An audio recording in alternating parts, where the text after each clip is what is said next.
I just want to bring up a story in the 1990s that concerns Costa Rican coffee. There was a scandal involving Kona coffee.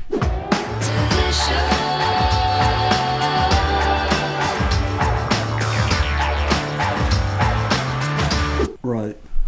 I believe the coffees were shipped from the real point of origin to Hawaii, and then they were brought into mostly the U.S., but presumably around the world, roasted and sold as Konas, or as parts of Kona blends, maybe substantial parts. The second one would be totally fine, except they were sold as Konas and Hawaiian coffee, which they weren't. A roaster of note called me up about 7 o'clock in the evening, probably because I'm not a roaster. He knew me quite well, and he said, I just realized something as I'm thinking about this story that's broken today. I probably learned to cup, that is, evaluate Kona coffees using Costa Rican coffees that were in effect counterfeit Konas. It was interesting to me that really, though, Ken, you who have lived in Hawaii and certainly familiar with Kona coffees as much as anyone I know, they really, though, do have different cupping notes in general, don't they?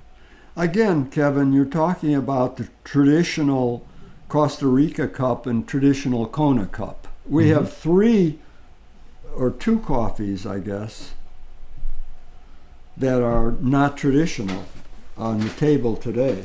So if you take the first cup, the one that we preferred, the modest coffee washed, medium roasted, I would say that if you took that coffee and you took a classic Kona coffee that was washed and it was fairly high grown for Kona, which wouldn't be as high as in Costa Rica, that there would be a certain similarity. However, the Costa Rica would be brighter, more acidy.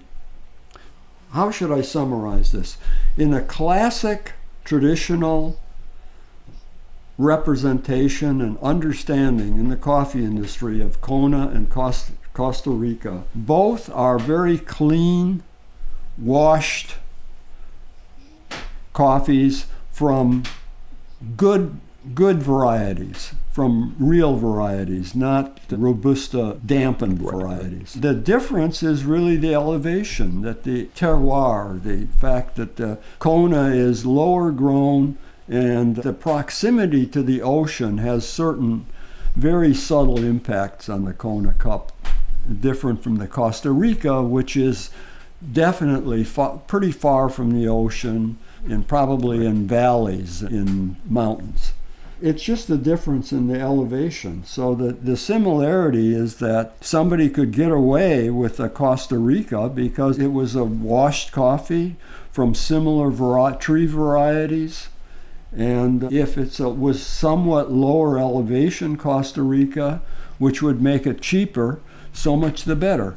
To understand the scandal, it should start with the fact that Kona costs a whole lot more money than Costa Rica because it's a much rarer coffee. So that there was a advantage to this particular coffee exporter who pulled this trick.